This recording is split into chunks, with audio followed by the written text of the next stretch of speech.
Today was a cold, rainy day, so I thought I would try to get as much done in the kitchen as I could. I try to designate at least one day a week where I do meal prep, even though in this day I didn't get as much done as I would like to. My kids were really cranky and on one today, so I just tried to find pockets of time to get things prepped. My third baby is what they would call a Velcro baby. She is attached to my hip all the time. That's why I baby wear her so much. With my first baby, I could give him all my attention. I was a stay-at-home mom and I lived with my parents at the time, so they were able to help me out a lot. So I didn't really baby wear. But with my second baby, we lived on our own and I had to take care of my toddler. So I started baby wearing him a little bit more. But with my third baby, she's on me most of the day. And it's just what it is. Eventually, it won't be like this, but I'm just soaking it in because I love having her close and I need to get stuff done. My favorite way to hold babies, so when they are newborn, I put them in like a stretchy wrap. That is great because they're so small, it's hard to get them in a structured carrier. And then at about 3 to 4 months old, I'll wear them in a structured carrier like this in the front.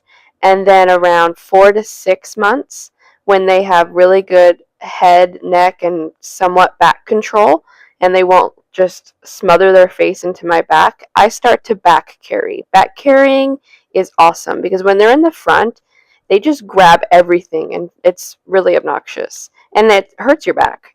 So I always get asked how I put her on by myself. This is how I do it. Honestly, I think with my fourth baby, I don't know when that's going to happen. This is not a pregnancy announcement, but when I have a fourth baby, I think I want to invest in a woven back carrier.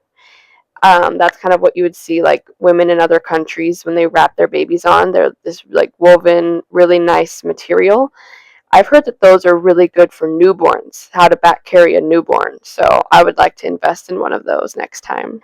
But honestly, my baby is pretty much content if she's with me. So I just put her on my back and I go about my day. Sometimes she takes naps in here because honestly, okay, the age that she's at, I don't know if it's just a regression because she's learning so much or if it's just my baby is a horrible sleeper. I think it's a little bit of both. She's also cutting teeth, so I have to cut her some slack. But I'm trying to get her on a one nap schedule and it's just not going well. So if I just put her on my back in the early morning while I'm doing tasks, she'll take a cat nap and that seems to help everything go smoother. What's funny is with my first baby, I was a first time mom and I didn't really know much about sleep schedules or breastfeeding, and so I went into it very uninformed and it was challenging. And I look back and I was like, oh, I could have done this differently, this differently. So when I had my second baby, I was a lot more intentional about wake windows, having him go down for naps at a certain time, and it actually went great. And even though I did want us home for his naps because he did not like to sleep anywhere but his bed, I was okay with that because I had a consistency, like a consistent schedule that I could be like, he's going to go down at 9 a.m., he'll wake up at 10, then he'll go down for his second nap at 1. Both boys will sleep at the same time. They'll both go to bed around 8 o'clock. Like, that was great. I didn't care that I had a rigid schedule because it worked. This baby, no matter what I do, it doesn't work. It's extremely frustrating and humbling, and I relate to so many moms that used to tell me, like, my babies won't go on a schedule, my babies won't do this, and I'd be like, well, you might just want to try this. No, some babies just don't do it, and I'm hoping once she becomes a toddler and I can reason with her and explain things to her, it'll be easier, but that's just my life right now. So you just saw me warm up some bone broth. I've been trying to have that every morning before I eat just to help with digestion, and it's just so good for you. And now I'm moving on to making a batch of bread. I'm going to be doing some sourdough discard recipes in this video, so I didn't worry about feeding my starter and having enough to make a fully fermented loaf. I don't always do that. Sometimes I just think, oh, I'm going to make some bread, or I don't realize that we're running low on bread. So that's what I'm doing here. I pulled my starter out of the fridge and realized that I need to use it before I can feed it because I don't like to have a lot of discard in my fridge. So I'm just going to be making some whole grain sandwich bread here. I make this bread so often that it's just second nature to me. and it turns out great every single time. So if you need a good recipe, I'll put this one in the description below. Even if you are nervous about sourdough, I would just go in and do it. Make a starter, ask your friend for a starter. It is so easy. I made my starter. It took a week for it to start being bubbly and active, and I have had that starter for, gosh, 2.5 years now, and I could not imagine my life without it. So for my second recipe that I'm going to be making today, I need a cup, a half a cup of discards. So I'm just measuring that out, and then whatever's left in my jar, I'm just going to put that in there. I don't even measure. I think it was actually over a cup, and the recipe for the bread calls for a cup of discard. It's probably more like a cup and a quarter, cup and a half, but it's okay. Like, I am really not one of those people that is super like specific about recipes. I tweak them all the time, and they almost always turn out good. When you have experience in the kitchen, you can do that. You can experiment, break the rules. If you don't have perfect proportions, just make it work. As long as your dough turns out elastic and smooth, it's fine. And especially with whole grain bread, you want more hydration. So it was okay that I added extra starter. Alright, so I only had a few tablespoons left of starter in my jar, and I like to do that. I like to use most of it because I think starters, at least from my experience, do better when there's less starter in the jar and then you just feed it heavily. Think about if you are a bigger person, you're going to need to eat more food to keep you full. So if you only feed your starter a little bit and there's a lot already in the jar, it's going to eat through that flour and water really quickly and then need to be fed again. So if you only leave a little bit in the jar and then feed it a good amount, it'll take some time for it to eat through all of that flour and water, and then once it rises, I just throw it in the fridge, or if I need to use it, I'll use it and then feed it again. After doing that enough times, that makes your starter very strong. And I noticed that a lot of people, they do the opposite. They keep way too much starter and then they feed it a little bit and they're like, it's not working right. Well, you need to use that starter. Clear it out, scrape the sides, and use the little bit that's left and then feed that. All right, so this is my dough. It turned out perfectly. It's so soft, it's not dense. And then I'm just going to go move this over by my heater, and that will rise quickly because I put instant yeast in it. All right, so I'm just getting some dishes done before I move on to my next task because I need those dishes that I used.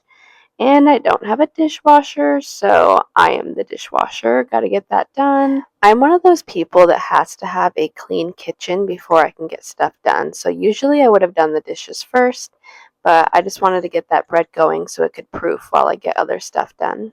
And of course, my little ones are always hungry, so I had to make another quick meal. I just pulled out some pancakes that I prepped earlier in the week.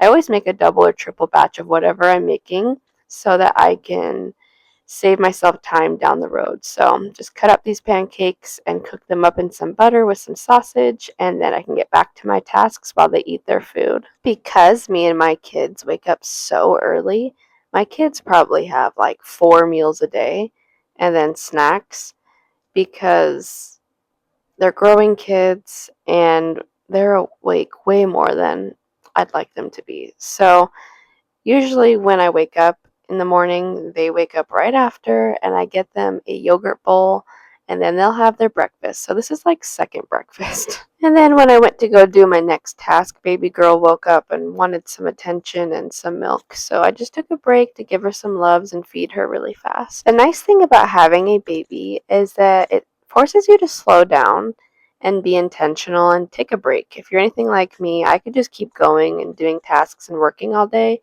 So every time I have to stop and feed her, I just slow down and breathe and look in her eyes and just cuddle, and it's great.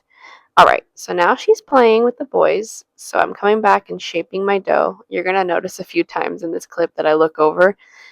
Baby girl plays with the TV cord. She's trying to get up the stairs, and she was giving me a heart attack. So I'm just shaping this dough, and then I already preheated my oven to 375 because this is instant yeast. It will rise very quickly.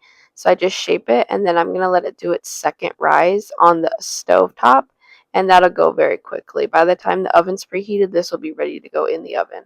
That's the nice thing about using instant yeast. You can have bread done very quickly. Like, start early in the morning, have it done by lunchtime. It's great. I prefer to let mine cool because if you cut into the bread, it will dry it out if you don't eat the whole thing. So I don't cut into mine until the afternoon or evening. But if you need bread in a pinch, this is a great recipe. Normally I would have made more than one loaf of bread, but because I'm doing a different discard recipe, I just made one. But I love to just stockpile up on bread because I use it so much, especially with us being on our diet right now. The boys just love to have sandwiches, and I'm okay with that. So I'll just make a bunch of bread and put it in the freezer, and it tastes great, even though it's been frozen. Yeah, and this was baby girl trying to get up the stairs chasing her brothers and had to go get her. Alright, so I'm going to end up putting her on my back and we're going to get into our second recipe. I'm going to be making granola bars. And I know I make this all the time. You've already seen me make this. But it's just because I make them so often. This is the boys' favorite snack. And because I make it from scratch, I don't feel guilty about there being sugar in it. And who doesn't love granola bars? So today I'm going to be making s'mores granola bars. And these are a hit. The boys love them. I'm not always going to make them because it is extra sugar with the marshmallows. But I have a lot of marshmallows to get through just because my mother-in-law likes to send the boys some snacks. So she sent them some vegan marshmallows and we need to get through them before they all go hard. So I'm just starting off by making that syrup for these. So I do coconut oil, brown sugar, maple syrup, and then I do add discard. Discard is a great binder and thickener. So I also add this into soups or stews. If you need to thicken them, it's awesome. All right, so while this is sitting on the stove top, thickening and dissolving, is that the word? I don't know why that sounds wrong. Dissolving. Yes. Anyways, I'm going to be getting the oat mixture ready. And I love to use my stand mixer with the paddle attachment for this. I tried doing this just with a whisk, or I think a spoon and a bowl, and it was just really messy. So I'm going to put my oats, and then the recipe typically calls for, what's it called? Puff rice cereal. But organic ones are really expensive, and I just think that the oats work just fine. So I just double the amount of oats that the recipe calls for, and then I add some cinnamon to them. And now I'm going to be getting my add-ins ready. I am just using a chocolate bar, an almond chocolate bar I got from Trader Joe's a few months ago that is just sitting in my pantry that needs to get eaten, and the boys will love that. So I'm just chopping these up. I'm also out of chocolate chips, so it's a good excuse to go through the pantry and see what we got and make a bunch of different variations. I think next week I'm going to have to do like a some type of raisin granola bar because we got a bunch of raisins and craisins and dried cherries. I love making variations because the boys almost always love them. Alright, so I threw that bread in the oven, and now that my syrup has thickened, I'm just adding some vanilla, and then I'm going to pour that over the dry mixture. So like I said, I like to make a double batch. So this is double the amount that the recipe calls for. So this will be 24 granola bars, which is great. So that means that I only really have to make granola bars like every week and a half if each of the boys are having one. She was pulling my hair. What a stinker.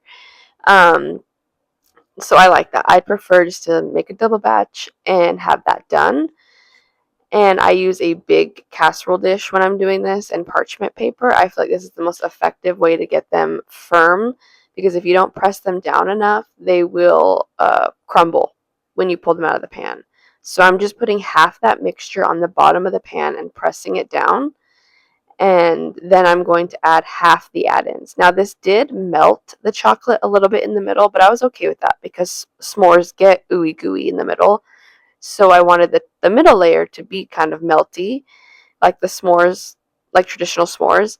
And then I'm going to press it down. And when you press it down into that hot oat mixture, it does melt it. And then add the second layer of oats. And then press it down on its own. so that they're very firm before you add the last of the add-ins. I hope that that made sense. Saying that out loud, that sounded really complicated. You can watch what I'm doing and it should make sense. But the chocolate did still melt more than I would like. But like I said, s'mores are melty and ooey gooey, and the boys just loved them, so it's okay. This is another one of those recipes that I just make all the time, and so it's really not a big deal to me. This might seem complicated, but it's really not. And most granola bars have bioengineered food ingredients, seed oils, tons of added sugars. This does have sugar in it, but there's also maple sugar in it, so it's more natural. And I make my own brown sugar with molasses and raw cane sugar, so it's healthier because I source good quality ingredients. Had my little helper come in and press it down. They love to help with that part. And then I'm just going to put this in the fridge. I like to let this set for a minimum of 4 hours before I cut into it. And then our bread was ready. Turned out really well. Got a big crack in the side, but that's okay. So after my bread was done, I took the boys outside to play for a little bit, and then I came in to get dinner going. I like to slow roast my meats if I can, especially roast. So I came in and got my roast going at about 11 o'clock because we've been eating a dinner, like a late lunch, early dinner, and that has been helping with our diet and digestion.